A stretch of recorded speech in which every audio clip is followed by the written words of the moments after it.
Hi అండి, welcome back to my channel. ఈరోజు special ఏంటో తెలుసా? సాంబార్ అండి. సాంబార్ చాలా బాగా కాస్తానండి నేను. మా ఆయనకి మా బాబుకి కూడా చాలా ఇష్టం అండి. ఈరోజు సాంబార్ కాస్తున్నానండి. అదిగోండి 50 గ్రాములు పెసరపప్పు, 50 గ్రాములు కందిపప్పు తీసుకున్నానండి. అదిగోండి ఉడకబెట్టేసాను. బాగా మేగడైపోయిందండి అసలు.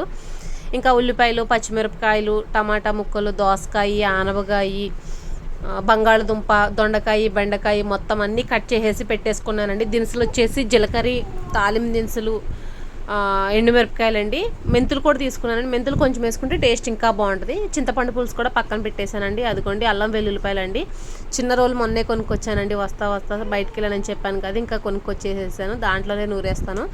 అదిగోండి పసుపు ఏం వేయలేదండి, ఉత్తిపప్పేనండి. ఉత్తిపప్పే ఇంకా తిప్పేసేసి దాంట్లో చింతపండు పులుసు కూడా పోసేసానండి. అదిగోండి ఆయిల్ వేసేసేస్తున్నానండి. ఆయిల్ హీట్ ఎక్కిన తర్వాత దినుసులు అవన్నీ వేస్తాను. చూడండి, ఫస్ట్ దినుసులు వేసుకోవాలండి. చూపించాను కదా, తాలింపు దినుసులు, జీలకర్ర, మెంతులు, కరివేపాకు, ఎండుమిరపకాయలు, వెల్లుల్లిపాయలు మొత్తం దినుసులు అన్నీ వేసేసుకోవాలండి. తాలింపుకి ఎలా వేసుకుంటాం అలాగా ఫస్ట్ వేసుకోవాలి, టేస్ట్ బాగుంటుందండి. అదిగోండి అది మొత్తం మగ్గిన తర్వాత ఇంకా ఉల్లిపాయలు, పచ్చిమిరపకాయలు కూడా వేసేయాలండి. ఇంకా మొత్తం అన్నీ కలిపి వేసేస్తానండి. అదిగోండి ఉల్లిపాయలు, పచ్చిమిరపకాయలు వేస్తున్నాను ఫస్ట్. ఇంకా అవి కూడా మగ్గిన తర్వాత ఇంకా కట్ చేసుకున్న కూరగాయలు ఉన్నాయి కదండి, కూరగాయల ముక్కలన్నీ వేసేస్తాను. అది కూడా చూడండి, ఉల్లిపాయలు, పచ్చిమిరకాయలు అండి. ఇంకా అవి కూడా మగ్గిపోయినాయి. ఇంక ఇవి మొత్తం కలిపి వేసేస్తున్నానండి. బెండకాయ ముక్కలు బారుగా కోసుకోవాలండి. అదిగోండి వంకాయలు కూడా ఉన్నాయండి. ఫస్టే కోస్తే కండ్రెక్తి అని కొయ్యలేదండి. ఇంకా ఇవి మగ్గిన తర్వాత అప్పుడు వంకాయ ముక్కలు కొయ్యొచ్చని పక్కన పెట్టుకున్నానండి. ఈ కూరగాయలు వేసేసి మొత్తం అంతాను కలిపేసేసానండి. అదిగోండి అవి మగ్గేటప్పుడు కూడా కొంచెం ఇక వంకాయ ముక్కలు కోసేసానండి. చెప్పాను కదా విడిగా కోసుకోవాలి తర్వాత అని. ఇంకా అవి కూడా వేసేస్తున్నాను చూడండి. అదిగోండి మొత్తం వేసేసానండి. అదిగోండి మొత్తం అన్నీ వేసేసానని చెప్పాను కదా.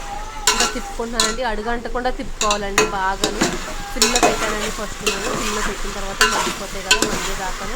ఇంకోండి మొత్తం అన్నీ మగ్గిపోతున్నాయి అండి. చూడండి అదిగోండి మొత్తం అన్నీ వేసేసా కదా. ఇవి మగ్గిన తర్వాత అల్లం వెల్లుల్లి పేస్ట్ కూడా వేసేస్తానండి. వేసేసి కొంచెం కల్లుప్పు, పసుపు వేసేస్తాను. తర్వాత చూపిస్తానండి మీకు, ఫుల్ వీడియో చూస్తూ ఉండండి. ముందుగా మన ఛానల్ ఎవరైనా చూస్తూ ఉంటే సబ్స్క్రైబ్ చేయండి, లైక్ చేయండి, షేర్ చేయండి.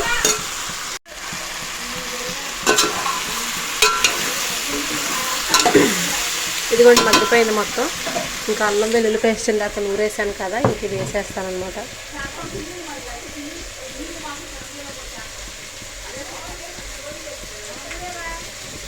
ఇదిగోండి అల్లం వెల్లుల్లి పేస్ట్.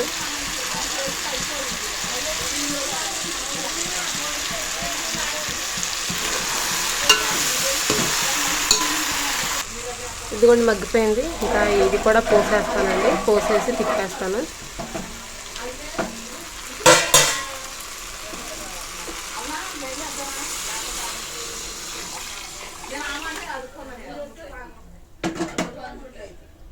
ఇదిగోండి మసిలిపోయింది చూడండి, మొత్తం అంతా మసిలిపోయింది కదా.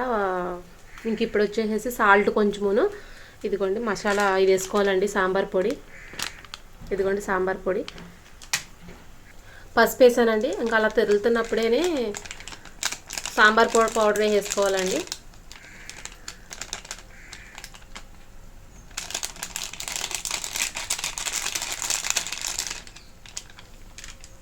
అసలు స్మెల్ మాత్రం సూపర్గా వస్తుందండి.